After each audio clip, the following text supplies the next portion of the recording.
Item ಯಾವುದೇ ಇರಲಿ try ಮಾಡಿ ಆಚಿ ಚಿಕನ್ ಮಸಾಲಾ. ಮುಂಬರುವಂತಹ 2028ರ ಚುನಾವಣೆಗೆ ಶತಾಯ ಗೆತಾಯ ಗೆಲ್ಲಲೇಬೇಕು ಅಂತ ಈಗಿನಿಂದಲೇ ದಳಪತಿಗಳು ಭರ್ಜರಿ ತಯಾರಿಯನ್ನ ಆರಂಭಿಸಿದ್ದಾರೆ. ಫೆಬ್ರವರಿ 27ರಂದು ಬಿಜಾಪುರದಲ್ಲಿ ಜೆಡಿಎಸ್ ಬೃಹತ್ ಸಮಾವೇಶವನ್ನ ಹಮ್ಮಿಕೊಳ್ಳಲಾಗಿದೆ. ಎನ್ಡಿಎ ಜೊತೆ ಸ್ಥಳೀಯ ಸಂಸ್ಥೆ ಚುನಾವಣೆಗೆ ಹೋಗಬೇಕು ಅನ್ನುವಂತ ಆಸೆ ಇದೆ. ಅಂದ್ರೆ ಮುಂದಿನ ದಿನಗಳಲ್ಲಿ ನಾವು ಇದರ ಬಗ್ಗೆ ಕುಳಿತು ಚರ್ಚೆಯನ್ನ ಮಾಡ್ತೀವಿ ಅಂತ ಬೆಂಗಳೂರಲ್ಲಿ ಜೆಡಿಎಸ್ ಪಕ್ಷದ ವರಿಷ್ಠ ಎಚ್.ಡಿ. ದೇವೇಗೌಡರು ಹೇಳಿಕೆಯನ್ನ ಕೊಟ್ಟಿದ್ದಾರೆ. 2028ರ ಚುನಾವಣೆಗೆ ಈಗಿನಿಂದಲೇ ತಯಾರಿಯನ್ನ ದಳಪತಿಗಳು ಶುರು ಮಾಡಿದ್ದಾರೆ. ಒಂದು ಕಡೆ ಮೂರು ಪಕ್ಷಗಳಿಂದಲೂ ಕೂಡ ಈಗ ಆಲ್ರೆಡಿ ನಂಬರ್ ಗೇಮ್ಗಳೆಲ್ಲ ನಾವು ಇಷ್ಟು ಸ್ಥಾನವನ್ನ ಗೆಲ್ತೀವಿ ಅಂತೇಳಿ ಒಂದು ಕಡೆ ಕಾಂಗ್ರೆಸ್ಸು, ಮತ್ತೊಂದು ಕಡೆ ಬಿಜೆಪಿ ಜೆಡಿಎಸ್ ಒಟ್ಟಿಗೆ ಹೋಗಿ ಕಾಂಗ್ರೆಸ್ಗೆ ಹೇಗಾದರೂ ಮಾಡಿ ಸೋಲಿನ ರುಚಿ ತೋರಿಸಬೇಕು ಮುಂದಿನ ಚುನಾವಣೆಯಲ್ಲಿ ಅಂತ ಅದಕ್ಕೆ ಸಂಬಂಧಪಟ್ಟಂತೆ ಈಗಲಿಂದಲೇ ಎಲ್ಲ ರೀತಿಯಾದಂಥ ತಯಾರಿಗಳು ನಡೀತಾ ಇದೆ. ಇನ್ನು ಬೆಂಗಳೂರಲ್ಲಿ ಜೆಡಿಎಸ್ ಪಕ್ಷದ ವರಿಷ್ಠರು ಕೂಡ ಈ ವಿಚಾರವಾಗಿ ಮಾತನಾಡಿದ್ದಾರೆ. ಇವತ್ತು ಜನರೊಂದಿಗೆ ಜನತಾದಳ ಕಾರ್ಯಕ್ರಮಕ್ಕೆ ಚಾಲನೆ ಸಿಕ್ಕಿದೆ. ಹುಣಸೂರು ಕ್ಷೇತ್ರದಲ್ಲಿ ಜೆಡಿಎಸ್ ಸದಸ್ಯತ್ವ ಅಭಿಯಾನ ಆರಂಭ ಆಗಿದೆ.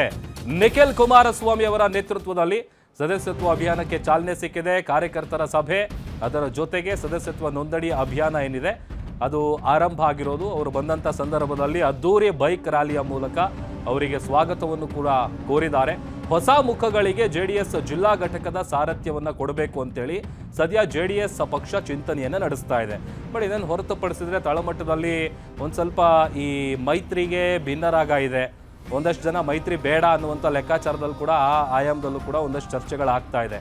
ಅದನ್ನು ಹೊರತುಪಡಿಸಿದ್ರೆ ಹೇಗಾದರೂ ಮಾಡಿ 2028ರ ಚುನಾವಣೆಯಲ್ಲಿ ಜೆಡಿಎಸ್ ಇಷ್ಟು ಸ್ಥಾನಗಳನ್ನು ಗೆಲ್ಲೇಬೇಕು ಅಂತೇಳಿ ಈಗಲಿಂದಲೇ ತಯಾರಿಯನ್ನು ಶುರು ಮಾಡಿದ್ದಾರೆ. ಹಾಗಾಗಿ ಇದಕ್ಕೆ ಸಂಬಂಧಪಟ್ಟಂತೆ ಹೊಸ ಮುಖಗಳಿಗೆ ಆದ್ಯತೆ ಕೊಡಬೇಕು ಅನ್ನುವಂಥ ನಿಟ್ಟಿನಲ್ಲಿ ಜಿಲ್ಲಾ ಘಟಕದ ಸಾರಥ್ಯವನ್ನು ಕೊಡೋದಕ್ಕೆ ಜೆಡಿಎಸ್ ಪಕ್ಷ ಈಗಲಿಂದಲೇ ಚಿಂತನೆಯನ್ನು ಶುರು ಮಾಡಿದೆ.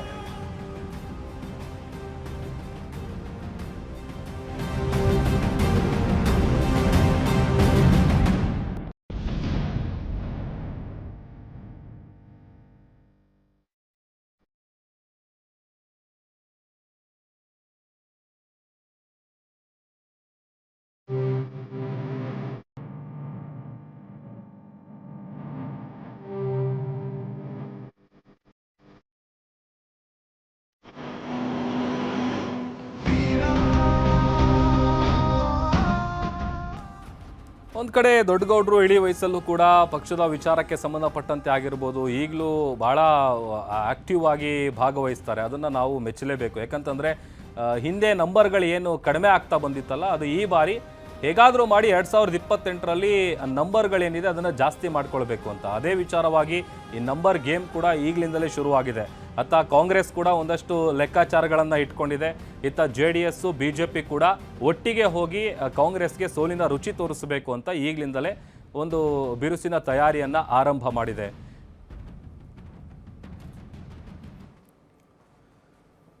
ಇನ್ನು ಇದೇ ವಿಚಾರಕ್ಕೆ ಸಂಬಂಧಪಟ್ಟಂತೆ ಮತ್ತಷ್ಟು ಡೀಟೇಲ್ಸ್ ಕೊಡ್ತಾರೆ ನಮ್ಮ political reporter Durgesh Nayak live join ಆಗಿದ್ದಾರೆ. ದುರ್ಗೇಶ್, 2028ರ ಚುನಾವಣೆಯಲ್ಲಿ ಶತಾಯ ಗತಾಯ ಗೆಲ್ಲೇಬೇಕು ಅಂತೇಳಿ ಅದು ತಳಮಟ್ಟದಿಂದ ಪಕ್ಷ ಸಂಘಟನೆ ಮಾಡೋದಕ್ಕೆ ಜೆಡಿಎಸ್ ಯಾವ ರೀತಿಯಾಗಿ ತಯಾರಿಯನ್ನ ಮಾಡ್ಕೊಳ್ತಾ ಇದೆ, ಡೀಟೇಲ್ಸ್ ಕೊಡ್ತಾ ಹೋಗೋದಾದ್ರೆ?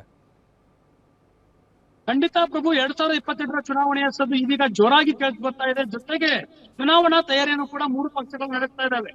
ಪ್ರಮುಖವಾಗಿ ಜೆಡಿಎಸ್ ಪಕ್ಷ ಯಾವ ರೀತಿ ತಯಾರಿ ಮಾಡ್ಕೊಳ್ತಿದೆ ಅನ್ನೋದು ಬಹಳ ಮುಖ್ಯ ಆಗುತ್ತೆ. ಯಾಕಂದ್ರೆ ಪ್ರಾದೇಶಿಕ ಪಕ್ಷವಾಗಿ ರಾಷ್ಟ್ರೀಯ ಪಕ್ಷಗಳಿಗೆ ಕೌಂಟರ್ ಕೊಡುವ ನಿಟ್ಟಿನಲ್ಲಿ ಅದರಲ್ಲೂ ಕೂಡ ಕಾಂಗ್ರೆಸ್ಗೆ ಸೋಲುಣಿಸಲೇಬೇಕು ಎನ್ನುವ ಶತಾಯಗತಾಯ ಹೋರಾಟವನ್ನ ಇದೀಗ ಜೆಡಿಎಸ್ ಕೈಗೊಂಡಿರುವಂತದ್ದು. ಜೆಡಿಎಸ್ ಪಕ್ಷಕ್ಕೆ 25 ವರ್ಷದ ಸಂಭ್ರಮಾಚರಣೆ ಕೂಡ ಇರುವಂತದ್ದು.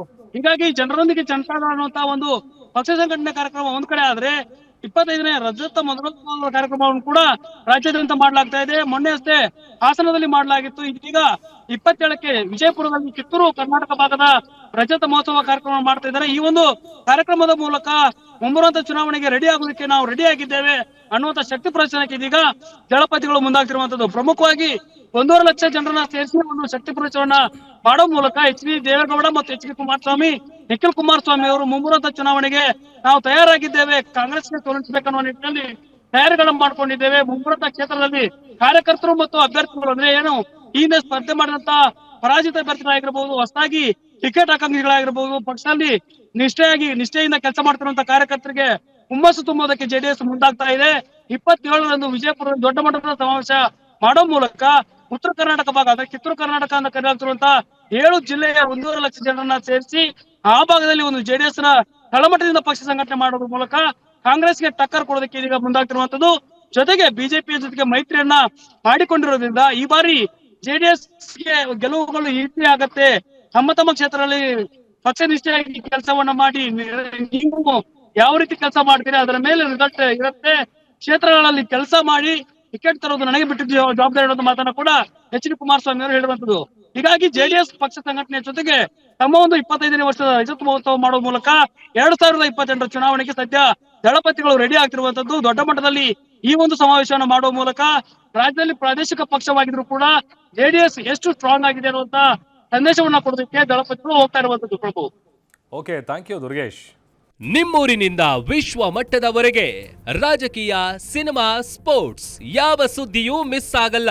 ಬರೀ ಸುದ್ದಿಯಷ್ಟೇ ಅಲ್ಲ, ಜೊತೆಯಲ್ಲೇ ಇರುತ್ತೆ ವಿಶ್ಲೇಷಣೆ. ಗ್ಯಾರಂಟಿ ನ್ಯೂಸ್ನ ಸಬ್ಸ್ಕ್ರೈಬ್ ಮಾಡಿ, ಫಾಲೋ ಮಾಡಿ, ಕ್ಷಣ ಕ್ಷಣದ ಅಪ್ಡೇಟ್ಸ್ ಪಡೆಯಿರಿ.